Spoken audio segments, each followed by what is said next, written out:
नमस्कार, vision IAS के news today के इस अंक में आप सभी का स्वागत है। इस अंक में हम आपके लिए लेकर आए हैं यूपीएससी परीक्षा की दृष्टि से महत्वपूर्ण कुछ अहम खबरें। इस अंक के साथ मैं हूं दिव्या तोमर। आइए सबसे पहले बात करते हैं इस अंक की सुर्खियों के बारे में। पर्यटन मंत्रालय ने भारत में पर्यटन को बढ़ावा देने के लिए राष्ट्रीय रणनीति और रोडमैप के कई प्रारूप जारी किए। भारतीय रिजर्व बैंक ने सेंट्रम फाइनेंशियल सर्विसेज को लघु वित्त बैंक स्थापित करने की सैद्धांतिक स्वीकृति प्रदान की।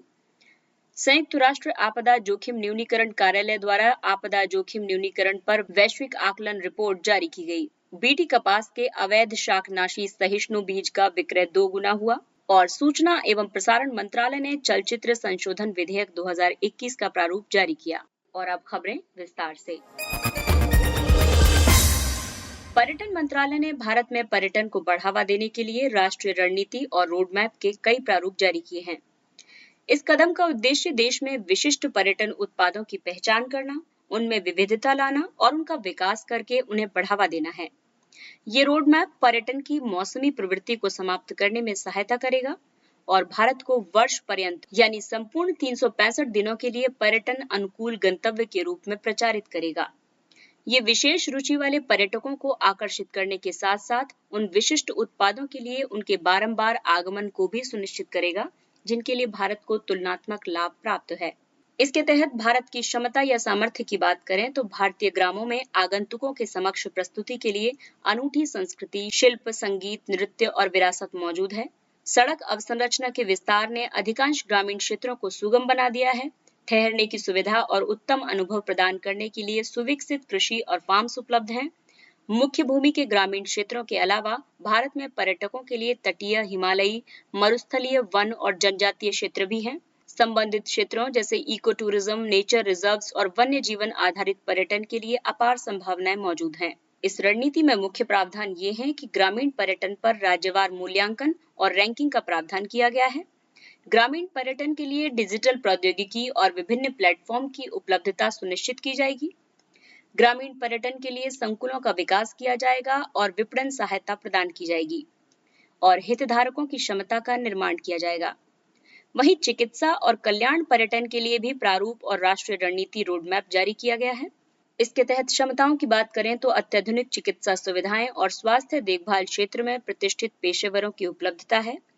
भारत में चिकित्सा प्रक्रियाओं और सेवाओं की गुणवत्ता की कम लागत है। रोगियों के लिए फास्ट ट्रैक अपॉइंटमेंट और न्यूनतम प्रतीक्षा समय है। उपचार के लिए योग, आयुर्वेद और प्राकृतिक चिकित्सा के विकल्पों की उपलब्धता तथा स्वास्थ्य कल्याण को प्रोत्साहन है। और ज्वाइंट कमीशन इंटरनेशनल से मान्यता प्राप्त अस्पतालों की पर्याप्त संख्या है। इसके संबंध में भी प्रावधान किए गए हैं, जैसे मेडिकल वैल्यू ट्रैवल डेस्टिनेशन के रूप में भारत का प्रचार करने के लिए हील इन इंडिया ब्रांड का प्रचार प्रसार किया जाएगा। Online medical value travel portal स्थापित करके डिजिटलाइजेशन को सक्षम किया जाएगा। उदारीकृत वीजा नीति और बेहतर हवाई संपर्क सुनिश्चित किया जाएगा और राष्ट्रीय चिकित्सा और कल्याण पर्यटन संवर्धन बोर्ड की भी स्थापना का प्रावधान इसमें किया गया है। इसके अलावा MICE यानी मीटिंग्स, इंसेंटिव्स, कॉन्फ्रेंस और एग्जीबिशन उद्योग को बढ़ावा देने के लिए प्रारूप राष्ट्रीय रणनीति और रोडमैप जारी किया गया है, जिसमें भारत के सामर्थ्य की बात की जाए तो भारत का विविधतापूर्ण एवं प्राकृतिक सौंदर्य विश्व आर्थिक मंच के यात्रा और पर्यटन प्रतिस्पर्धात्मकता सूचकांक में सांस्कृतिक तौर पर 8वें और प्राकृतिक तौर पर 14वें संसाधनों में अग्रणी है। सूचना प्रौद्योगिकी, चिकित्सा और वैज्ञानिक अनुसंधान जैसे क्षेत्रों में उच्च गुणवत्ता वाले ज्ञान संपन्न संसाधनों की उपलब्धता है। यहाँ महत्वपूर्ण MICE अवसंरचना सुविधाएं अधिकांशतः विकसित देशों के समान हैं। निवेश के लिए बेहतर परिवेश विद्यमान है, जैसे भारत विश्व बैंक के ईज ऑफ डूइंग बिजनेस में 39वीं रैंक और WEF के यात्रा एवं पर्यटन प्रतिस्पर्धात्मकता सूचकांक में 34वीं रैंक में बेहतर स्थिति में है। इसके संबंध में ये प्रावधान किया गया है कि माइस के लिए संस्थागत समर्थन और विकासशील पारितंत्र सृजित किया जाएगा। व्यवसाय सुगमता और माइस आयोजनों की प्रतिस्पर्धात्मकता को प्रोत्साहित किया जाएगा।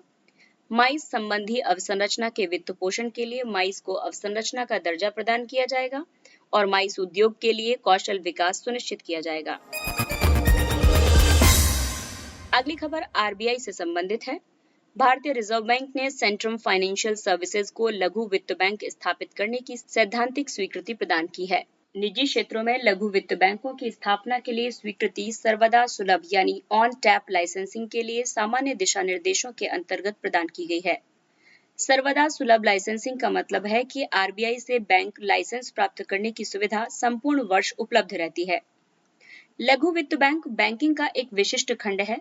इसे आरबीआई द्वारा उच्च प्रौद्योगिकी, कम लागत युक्त संचालन के माध्यम से सेवा से वंचित और अल्प सेवित वर्गों की मूलभूत बैंकिंग गतिविधियों तक पहुंच सुनिश्चित करके वित्तीय समावेशन को विस्तारित करने के उद्देश्य से स्थापित किया गया है। अन्य वाणिज्यिक बैंकों की तरह ये बैंक ऋण देने या जमा स्वीकार करने सहित सभी मूलभूत बैंकिंग गतिविधियों का संचालन कर सकते हैं। लघु वित्त बैंक निजी क्षेत्र में स्थापित किए गए हैं और इस तरह प्रमुख सरकारी शेयरधारिता वाले क्षेत्रीय ग्रामीण बैंकों से अलग हैं।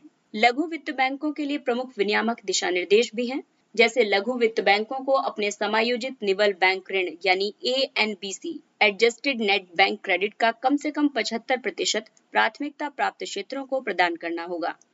आपको बता दें कि अन्य अधिसूचित वाणिज्यिक बैंकों, जिसमें कि आरआरबीज को छोड़कर ANBC का न्यूनतम 40% प्राथमिकता प्राप्त क्षेत्र को ऋण के रूप में प्रदान करना अनिवार्य है। लघु आकार के ऋण पर उनके संकेंद्रण को ध्यान में रखते हुए लघु वित्त बैंक के ऋण पोर्टफोलियो के कम से कम 50% हिस्से में 25 लाख रुपए तक के ऋण शामिल होने चाहिए।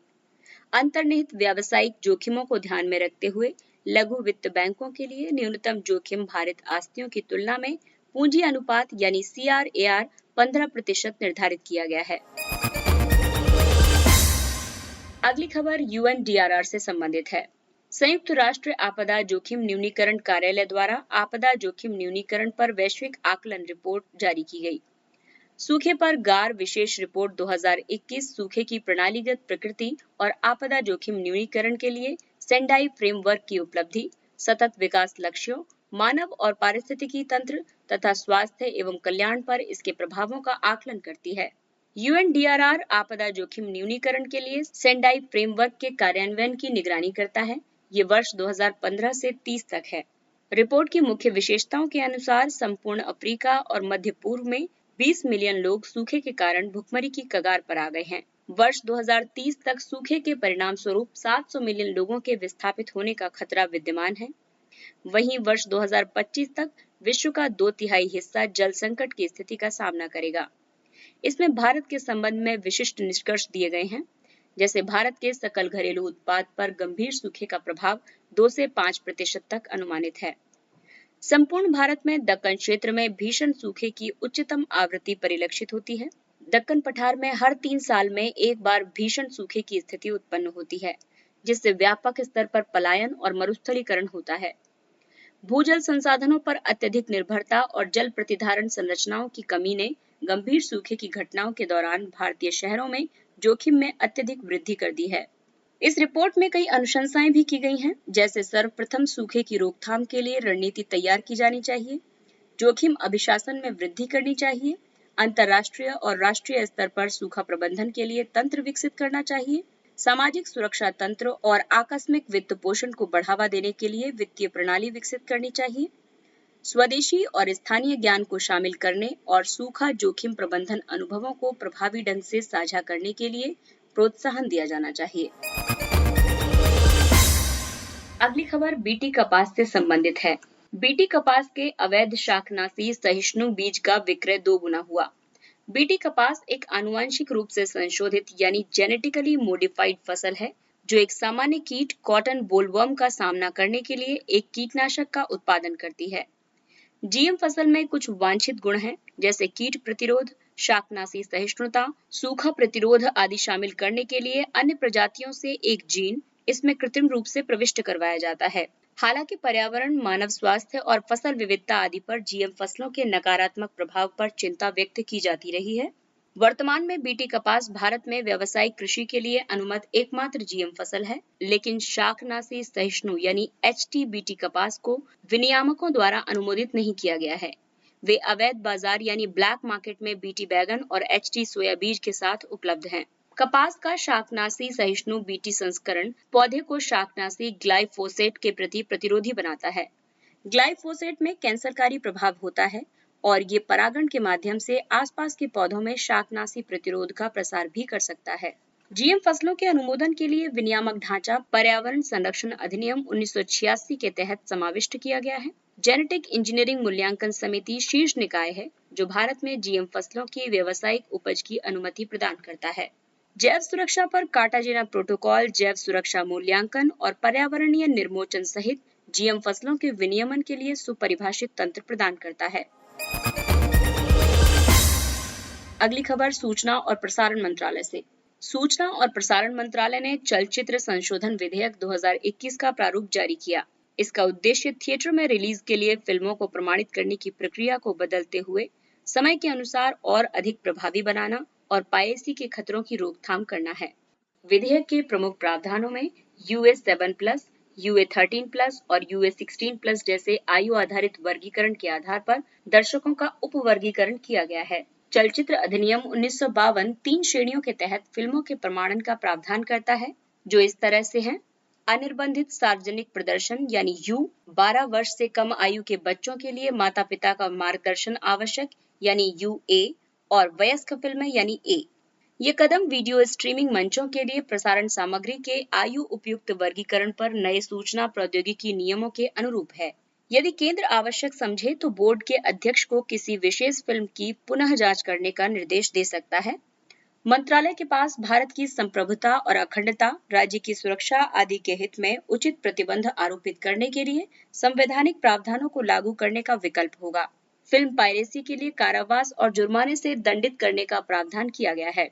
वर्तमान में चलचित्र अधिनियम 1952 में फिल्म पायरेसी को रोकने के लिए कोई सक्षम प्रावधान नहीं है। फिल्म को असीमित अवधि के लिए प्रमाण पत्र देने का प्रावधान किया गया है। वर्तमान में केंद्रीय फिल्म प्रमाणन बोर्ड द्वारा जारी प्रमाण पत्र केवल 10 वर्षों के लिए वैध है।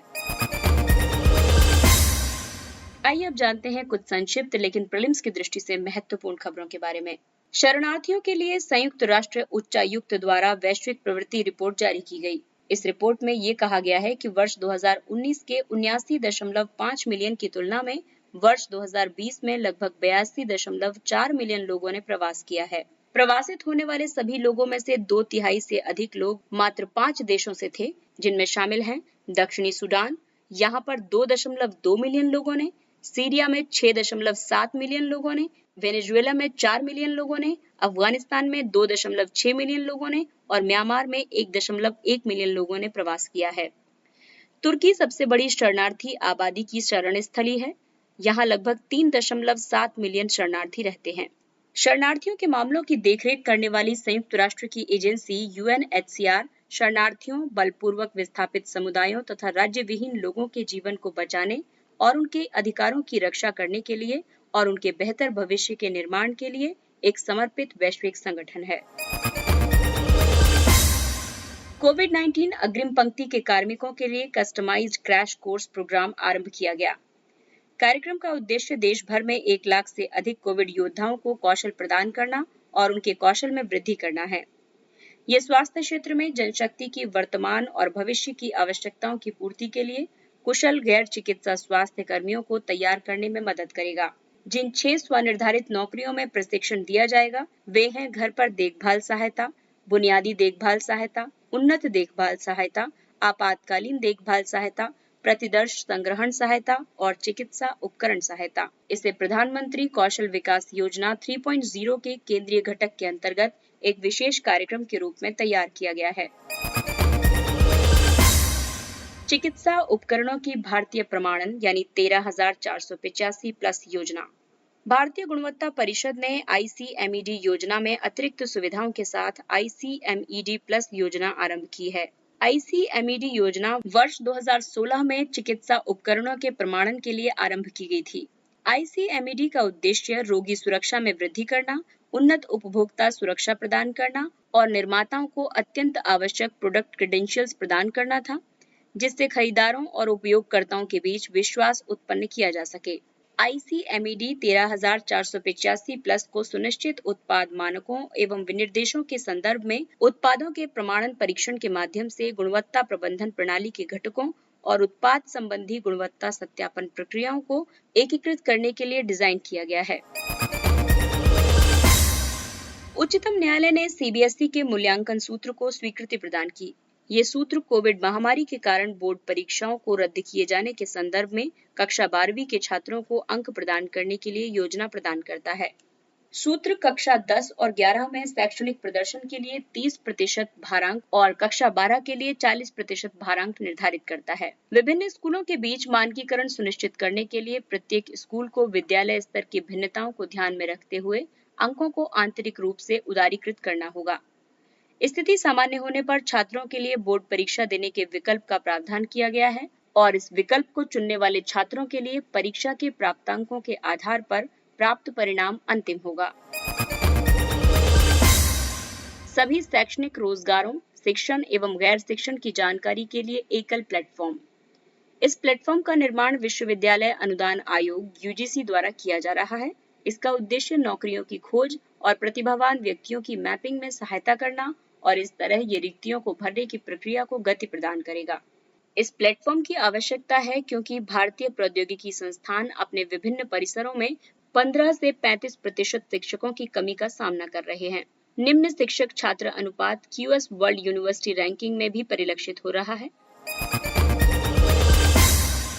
भारतीय नौसेना, यूरोपीय संघ नौसैनिक बल। भारतीय नौसेना और यूरोपीय संघ की नौसेना के सैन्य दल अदन की खाड़ी में प्रथम संयुक्त नौसैनिक अभ्यास में भाग लेंगे। अदन की खाड़ी को बेरबेरा की खाड़ी यानी गल्फ ऑफ बेरबेरा के रूप में भी जाना जाता है, जो उत्तर में यमन, पूर्व में अरब सागर, पश्चिम में जिबूती और दक्षिण में सोमालिया के बीच एक गहरे जल की खाड़ी है। भारतीय नौसेना और यूरोपीय संघ नौसैनिक बलों के बीच बहरीन में प्रतिवर्ष आयोजित यानी शेयर्ड अवेयरनेस एंड डीकॉन्फ्लिक्शन बैठकों के माध्यम से नियमित रूप से चर्चा होती है। इसके साथ ही ये अंक समाप्त होता है। अगले अंक में फिर मुलाकात होगी कुछ अन्य महत्वपूर्ण खबरों के साथ। तब तक अपना ख्याल रखिए, सुरक्षित दूरी बनाए रखिए, मास्क पहनिए, हाथ और मुंह साफ रखिए और टीका अवश्य लगवाइए।